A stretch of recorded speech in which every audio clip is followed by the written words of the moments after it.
What's up, witches? It's me, Luna, here to do another tarot review for you. And before I do, I would like to say that for today, I wish you at least a moment of peace, a moment of joy, a moment of gratitude, and many, many, many moments of love.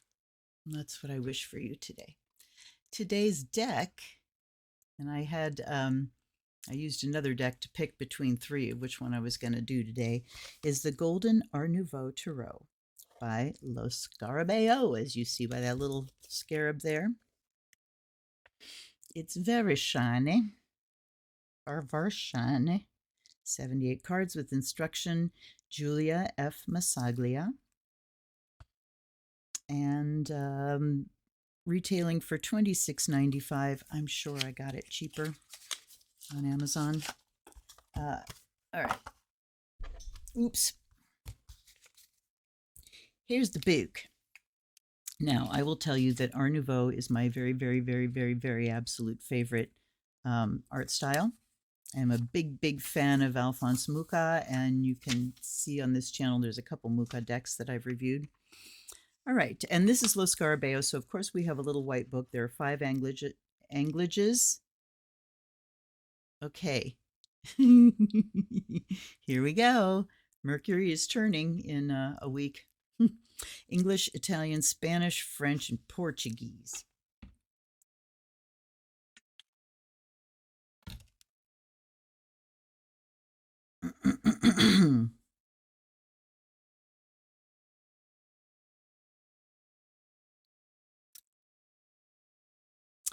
The Art Nouveau movement arose in the late 19th and early 20th centuries, a time when Europe was experiencing relative peace after decades of conflict. Gazing back at this period of optimism, we have named it La Belle Époque, the beautiful era. Chief among its beauties was Art Nouveau, or New Art, a graceful, decorative movement that spread like tendrils of a flowering vine throughout Europe and on to America. Translated to Tarot, Art Nouveau brings sensual beauty to these timeless messages, allowing them to speak directly to the heart. We have how to use the cards. A simple way to read the cards is to draw 3 arcana and place them in a single row. So arcana, it doesn't say major or minor, so all right, we have hindsight, look at your past, insight, look at yourself, and foresight, look forward. I like that. I like when words echo. I like that. So for each card, we just get a paragraph. We don't get it broken down into keywords. We don't get upright or reversed, and absolutely no information on that, or how to use them, whatever. The cups or the minors have a little blurb about the particular suit, and then you just go straight in. And same thing, there's just a paragraph. So it will be interesting. And then we're into the next language. So the first 20 pages of the book are English. This was printed in April 2023. We have artwork is Julia Massaglia, and the instructions are Linnea Weatherstone. I have to say, before I start talking about the cards, that it is kind of refreshing when you get a deck that is obviously going to be in a style that you're used to, RWS, Lo Scarabeo, and you don't get tons of information in the book. It's just like, here's a tarot deck. So you know that if you're used to tarot, this isn't going to be anything challenging or new. We have the facing card here, Tarosophy, Tarot Association. And then, oh, look at the back. Isn't that beautiful?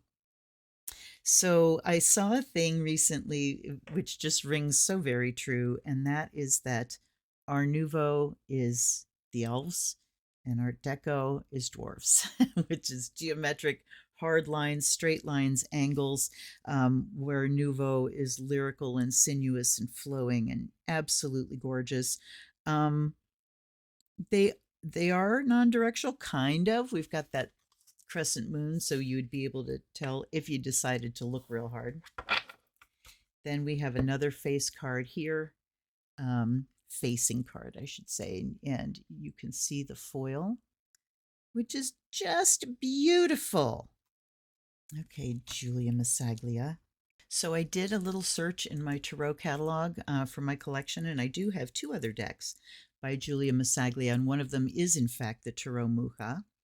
Um, and the other one is the After Tarot, both by Los Garbeo, of course. So here we have the Fool, and the Fool is looking very mature, I have to say. Usually the Fool is seen as a youth, someone very young and carefree, but this dude is full grown. He's a full grown ass man here. Always, also very familiar. We see the sun's rays. The detail in the clothing is wonderful. The rendering of the fabric with all its folds and shading is beautiful. We've got the little dog. We clearly see the edge of a cliff and it's kind of undercut.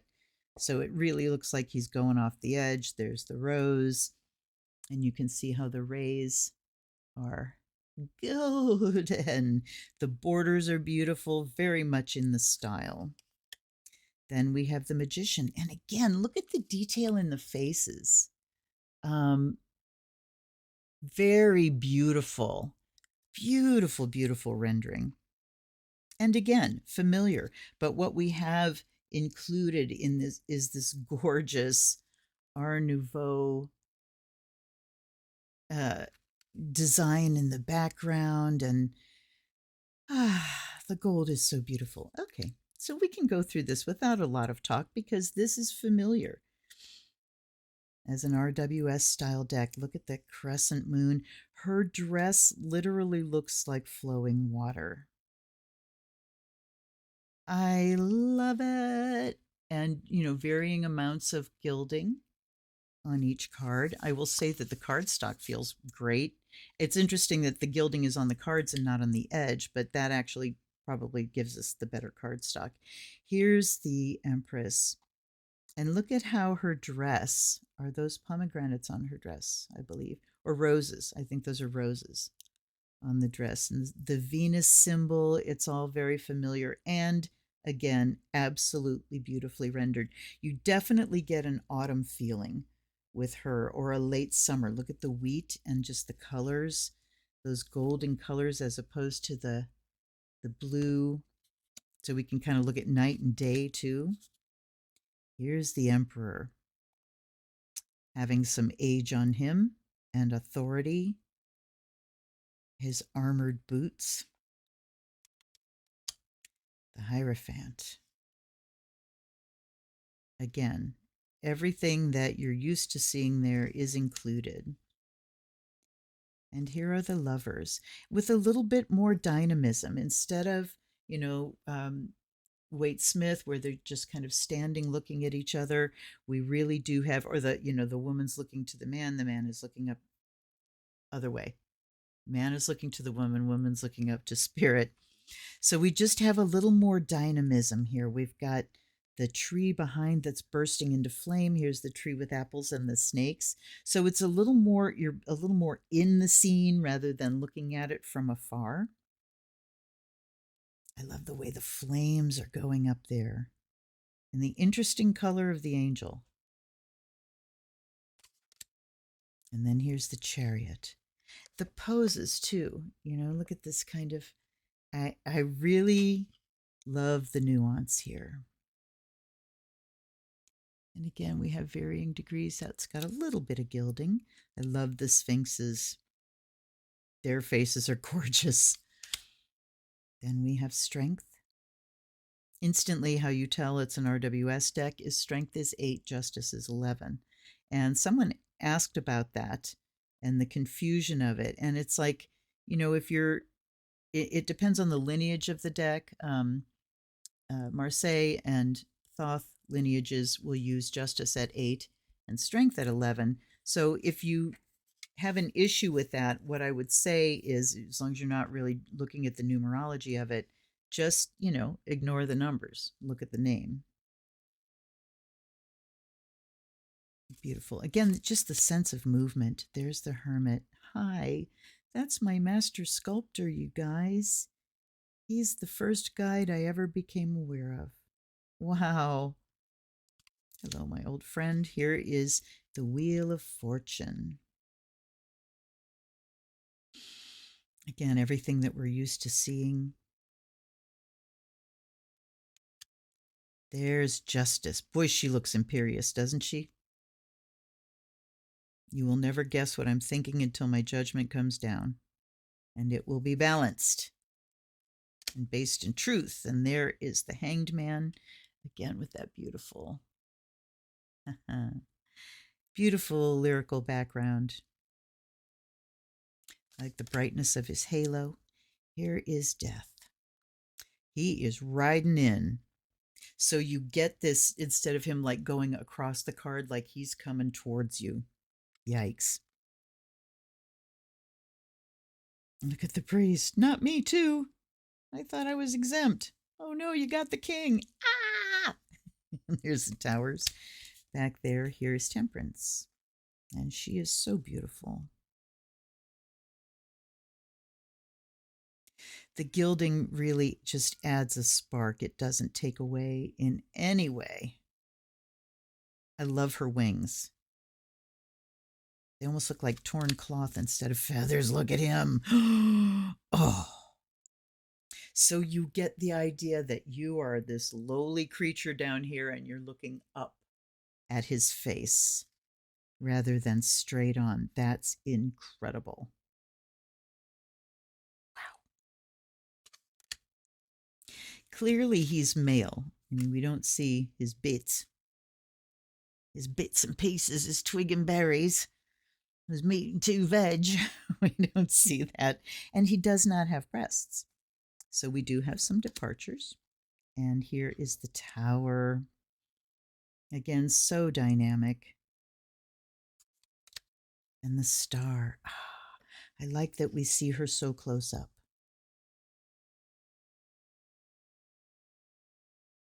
The moon. Look how beautiful that face is.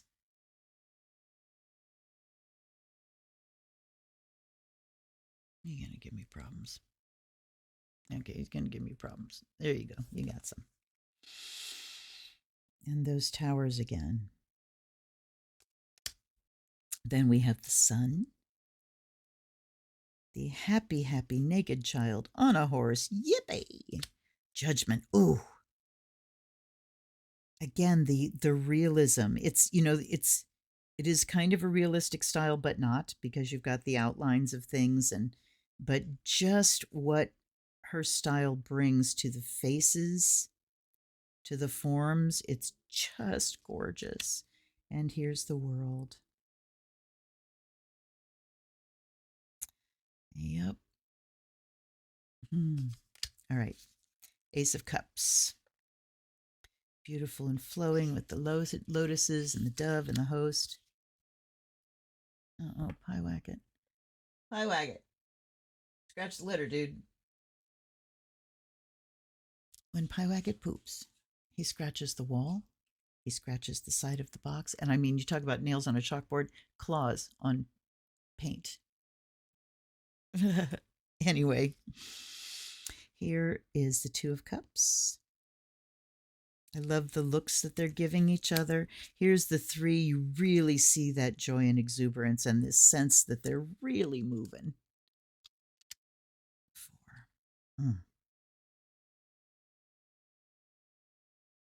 It almost looks like, you can see something in the cups, but it doesn't really look like liquid. Interesting.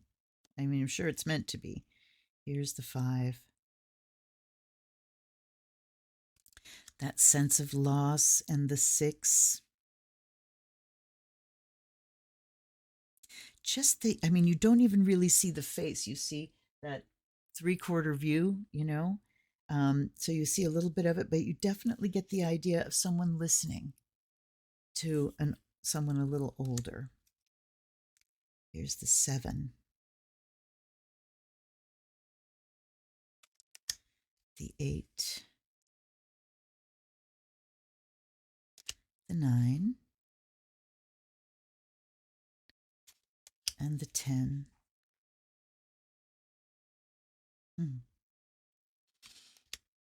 There's the page with these fish. The knight. with just one foot, like the other feet are going, whoa, the one foot is up. But again, you get the perspective like you're looking at him from you're down on the ground and he's up higher. I love this. Here's the queen. Again, with robes that look like flowing water, and the king. Then we have pentacles. The two, look at him. Again, the motion. The three. Are you sure you're doing that right? Once you question me, you get up here and do it. Here's the four. Like cradling it like a baby. The five, yeah. And the look on her face. Kind of looking to see, is there a place we can come in? The six. And boy, you get the idea of this person really looking down. There's the seven. Just noting now, this is a non-diverse deck as far as skin tone goes. There's the Eight of Pentacles. The 9. 10. We do kind of get that idea that nobody's looking at each other. I mean, these two seem to be. But then again, he looks like he's looking over her shoulder and she's looking over his. Then we've got the Page. The Knight. And his horse certainly seems to be going somewhere. So there's a little departure again. Here's the Queen. Oh, she's beautiful. So many decks I have a Queen of Pentacles that's like one of my favorite cards. The one that springs to mind immediately is Tarot of the Old Path. I absolutely adore their Queen of Pentacles. And there's the King. So earthy. Then we've got, I want to look at something here. Because on this King, so we have the bulls there.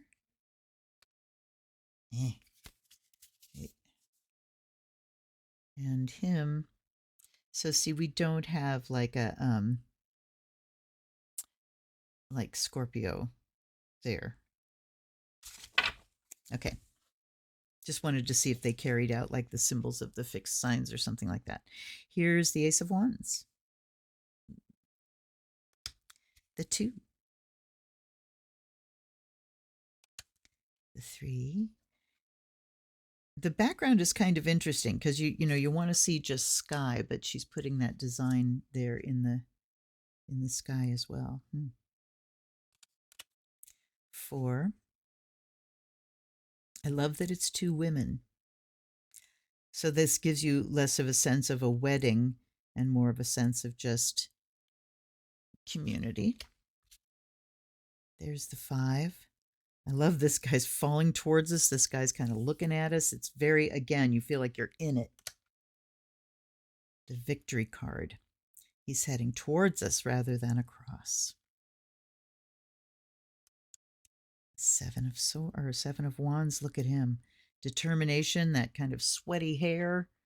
So well done. There's the 8. With lots of little butterflies. Do you see them? I mean, when you turn away from the gold, there's leaves, but like there and there and there and there are butterflies. There's the 9. And he's really looking like he's using that stick to hold himself up. The 10. I can do it. I can do it all by myself. No, I don't need your help. There's the Page, kind of looking older. Interesting. You've got little salamanders on his waistcoat and salamanders here. So we get elemental figure. Okay, I got to go back again. I'm looking at, so we see fish there. We see shells and we see fish. And then here we go to, let's see. So again, I'm looking to see because wands have salamanders on them, that is the elemental for the element of fire, is salamanders. So I was looking to see if we had undines for water and gnomes for earth, but we do not. We just have the salamanders there, and you see his horse is really getting up. There's the queen. Look at her. Oh my gosh. She's beautiful. And we do see the lions there, and then the king has the salamanders again. He's got a little one right there. Okay, swords.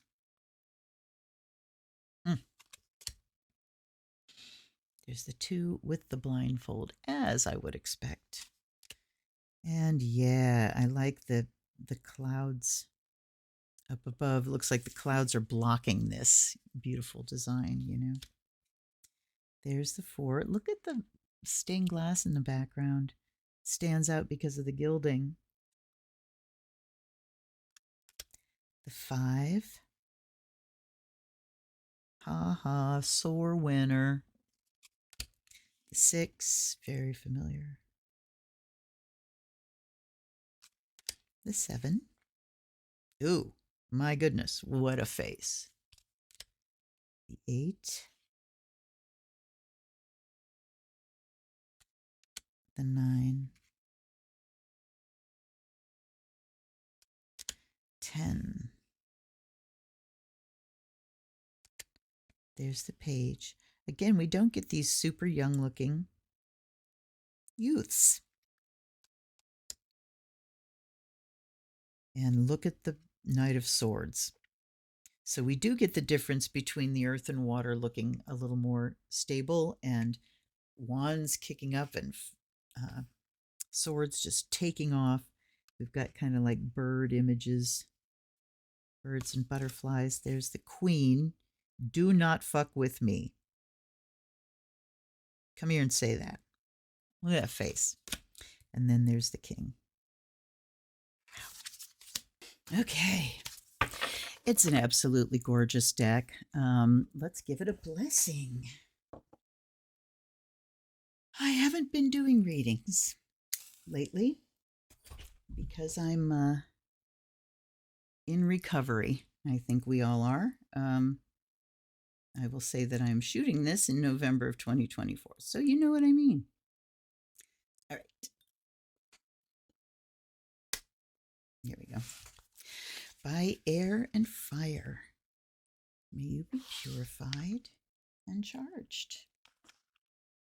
And you as well.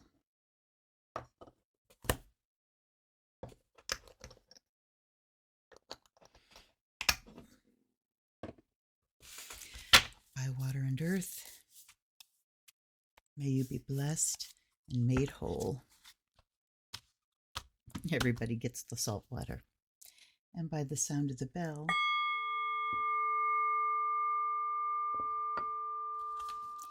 may the spirit awaken. Guides and guardians, allies and ancestors, I offer you gratitude for your presence with me always, and I appreciate your help with this deck today to bring forth a good reading for my viewers, a good test drive. I always forget at the beginning, and yes, see, look at that. No problem whatsoever. I always forget at the beginning of my videos to say, stay tuned for the test drive, but it's in the title. So, you know, I would think you'd know what's going on. And I like to go beyond just the, you know, let's pick a card for us and read it from the book to give us an actual reading. Okay, I'm going to give it several more riffles because I'm enjoying myself. Oops. 2 more.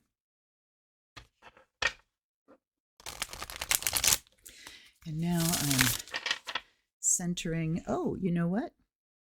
I invited my guides and guardians in,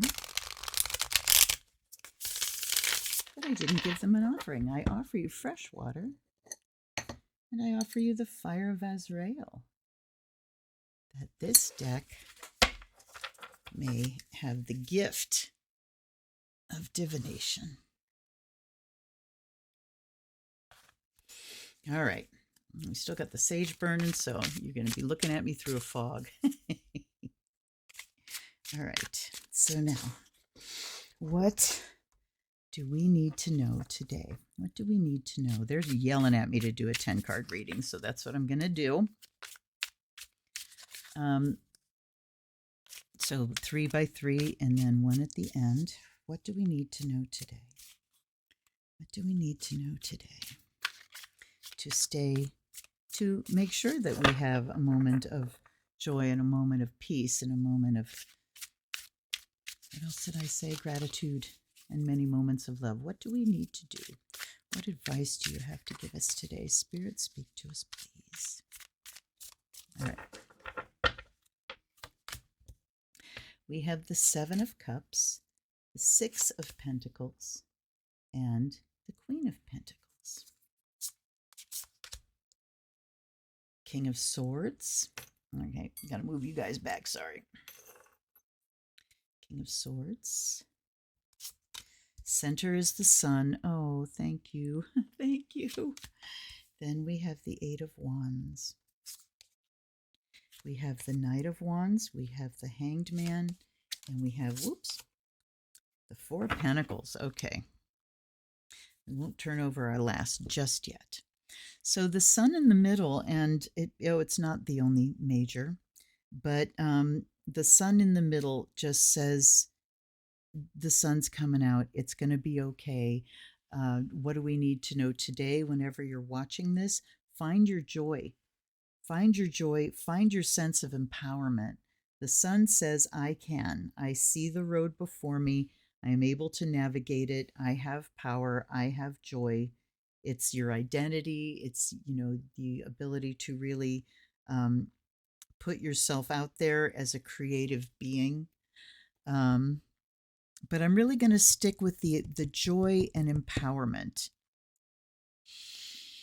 Up here, we've got the 7 of Cups. Okay, let's take a breakdown first. So Cups, we just have 1. Pentacles, we have 3. Swords is also 1. Majors are 2. Wands are 2. Okay, 2 Wands, 2 Pentacles, 1 Sword, 1 Cup, 2 Majors. So actually 3 Pentacles. So the emphasis here is on our resources and our money. And, we have several others that have 2, so it's kind of balanced. We only have 1 sword, and it's a court. So it really is about here looking to our resources. And this one, 6 of Pentacles and this 7 of Cups, talks about where are we going to spend it. And it also talks about being emotionally connected to our ability to pay for things. How can you not be?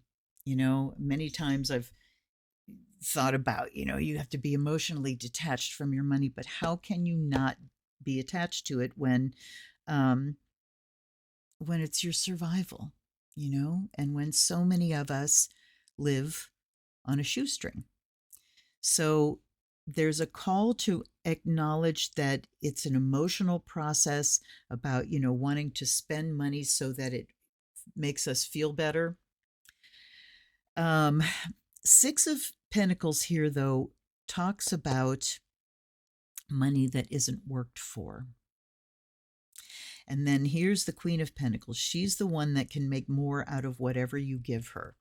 If you hand her seeds, she will grow something from it. If you hand her $1, she will make more dollars from it. So this is the ability to grow resources, and this is money that is not worked for. So we're talking about loans, we're talking about grants, gifts, winnings, inheritances, that kind of thing. This can also talk about just the payment of loans and debts and charity and stuff, but it's always had that strong vibe of money that isn't worked for. So we can also start imagining. This can talk about sort of spell work. What is it that I'm going to invest my emotional energy in? And we can invest it in manifesting the flow of resources. So a little bit of a nest egg, a little bit of a something that I can make more of. It can also just talk about looking at the not necessarily the money you have, but the materials you may have, or the things that you may want to donate to charity that can then pay you back. Okay, interesting. The King of Swords here, the bastard and the motherfucker.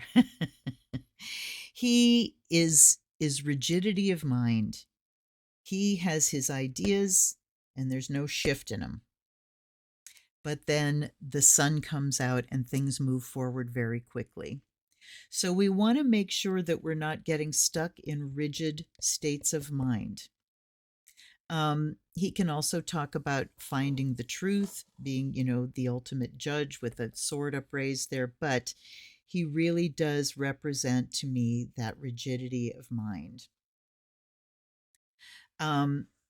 So the sun here comes out to just bust that up a little bit and allow energies to flow more forward more. He's like, I've just been watching videos on Kipper cards, and he sounds like a stop card, of just energy sort of stops. I'm going to hang on to this, but we need to let it flow. Then we've got the Knight of Wands. There's movement. There's either a change in the residence or a change of residence or travel or some kind of movement like that, some kind of creative movement. But then we've got the Hanged Man right next to him. Interesting. There's kind of this push-pull between movement and not movement. And then we've got the Four of Pentacles, who is really hanging on to whatever resources he has. The end is the Knight of Cups. Damn these knights. Okay. What do we have to offer? All right, let's go to the book and see if we can tease this out.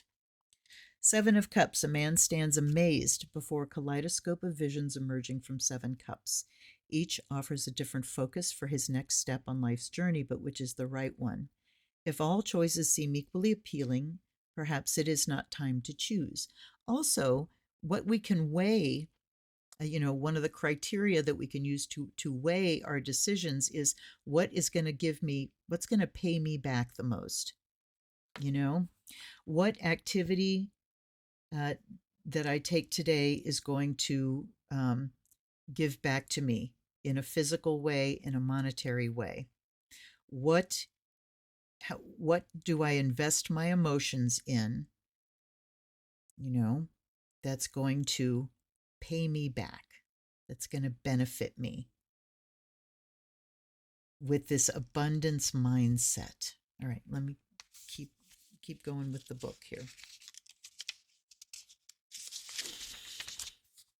Six of Pentacles. A wealthy merchant distributes coins to beggars at his feet, but no warmth of human kindness is behind the act of largesse. Yeah, his face does not look warm at all.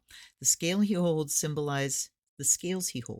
symbolize some balance that will be owed, rather than alms freely and generously given. How interesting. Okay, so we've got the balance owed. When you receive something, you need to give. So, okay. So this is Linnea Weatherstone's meanings that are bringing new nuances here. So talking about that scale being the fact that there are strings attached. Okay. So this can also talk about beware of emotional strings or strings that are attached to things that are called gifts. And then there's her. So I'm going to tell you something a therapist once told me when my father was helping to support me when I was first going to college at 32 years old. And but it had lots of strings attached. And when I talked to my therapist about it, she said, if it's offered as a gift, you can just regard it as a gift. You can ignore those strings. She said, strings are only strings if you acknowledge them. So, okay. Then, Queen of Pentacles. This queen is the practical mother who knows best. She offers her advice freely, and it is always worth taking. She can find solutions to problems that may seem insurmountable to others. Her connection to nature is the source of her strength, which she generously shares with those she loves and protects. So she's like Virgo. She's the process. Here's how we get through this. Here's how we make money go where it needs to go. Again, I do get that sense of magic that we are imagining things, investing emotions in to make money flow in a practical manner. All right. The King of Swords. This king is a brilliant strategist and a formidable adversary. His sense of timing allows him to succeed where more impetuous opponents fail. Though it may seem as if he is passive in his quiet watchfulness, never underestimate him. He has hidden weapons and will strike when the moment is most advantageous for his plans. Okay, so this talks about watch and wait until the most opportune moment. Represented by the sun. The benevolent sun shines upon a jubilant naked child holding a red banner aloft, symbolic of the soul's liberation. All-powerful life force radiates over the scene, and sunflowers turn their faces to follow the glorious sun child. Considered the most positive card in the deck, the sun card speaks of goodness, growth, delight, and joy. Okay. And then Eight of Wands. I am confessing to a little bit of confusion here. A flight of wands rushes to earth, disturbing an otherwise tranquil landscape. Is battle commencing? Is it a portent of some message to come? Something is changing for better or worse. Wait for further information before proceeding or responding. Something's changing. So we go from this kind of locked down. She's kind of holding on to resources here. He's sort of just locked down intelligence wise, and then the sun comes out, the light breaks through, we go aha, we feel empowered, we feel positive, and then things start to move forward quickly, and then the night comes in. Bold and bound for glory, this knight may rush in where angels fear to tread. He's more susceptible to failure than those who never take a chance, and yet fortune seems to follow him and keep him from true harm. He will champion any righteous cause and pursue any path that promises adventure. So talking about righteous causes and adventure, this is where I think we come to a reckoning with where we are. We've got all this stuff going on in our heads. You know, we're creating fears, we're creating good scenarios and outcomes, but it's an emotional creation. We don't know really what it is.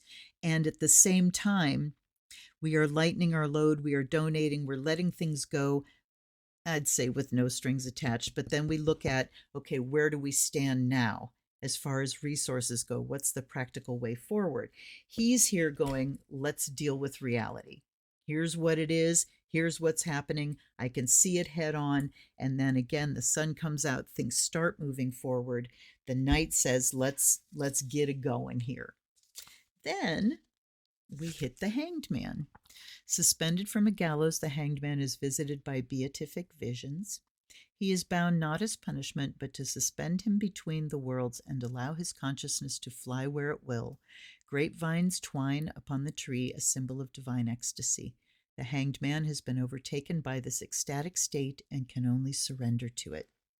So, interesting. We kind of get up ahead of steam, and then we just have to hang out in that. Change our perspective. I'm noticing that the hanged man comes under the sun. The light comes out, and we choose to see things in that new light. And then Four of Pentacles.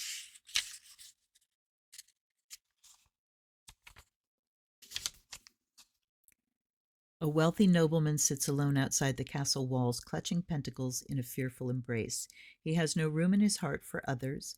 Money is his foundation and his primary love. Without connection to humanity, nothing will ever truly satisfy him. Wow. This is disjointed, you guys. Okay. So I'm going to look going this way. We're imagining things emotionally, and then we look at them very intellectually and dispassionately, and then we can get moving. We are donating our resources. We are looking to receive money that's not worked for, to contribute. This is really wacky, you guys.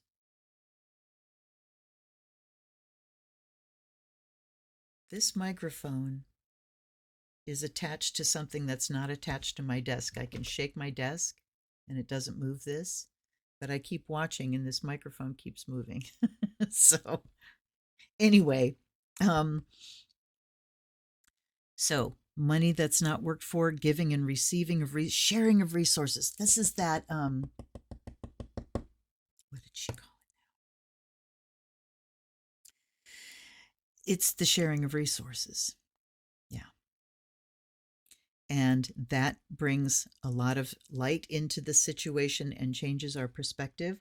We have someone who is very good at dealing with resources, at processing through how we do things the best. That moves us forward quickly to conserving what we have.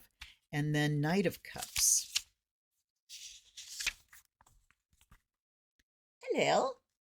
Hello, Powacket. He just came jumping up on the bed. Can you see him? Hi, Powacket. Meow. Okay. So, Knight of Cups. With his chalice lifted in salute, this knight represents the approach of love and romance.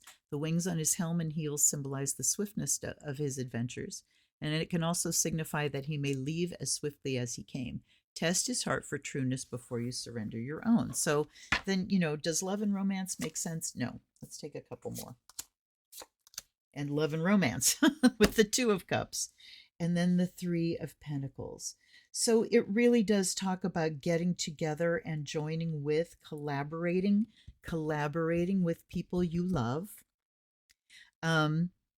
Away kind of from this focus on the money and where it comes from and who gets it, to collaborating with people we love. So it really is time to look to your friends, your extended family, to share resources among yourself. That helps us move forward, to really look dispassionately and clearly at the situation we have, to also look at our resources in terms of how we can benefit others, what we can bring in that we don't have to work for, how we convert things into more resources. And then down at the bottom here, talking about, yes, we definitely need to tighten the belt and conserve resources, but we also collaborate and share with people we love. That's what I'm getting from this reading. But I'm so glad to see the sun in the middle, because it does point us the way to the bright spot in our lives, right? Okay. So, what do you think, guys? Let me know what you think of this deck. I love it because it's beautiful and it's our Nouveau. And okay, stop. My God. Yes, we're in the shadow of a retro. What the hell? Anyway, thanks for hanging out with me. I hope that this brought you maybe a little spot of joy. Let me know what you think, particularly of the reading. Give me your insights. It's always challenging to do just an open general read for everyone in the whole wide world. So anyhow, thank you so much for hitting the like button on your way out, and I will see you next time. Until then, this is Luna. Blessed be.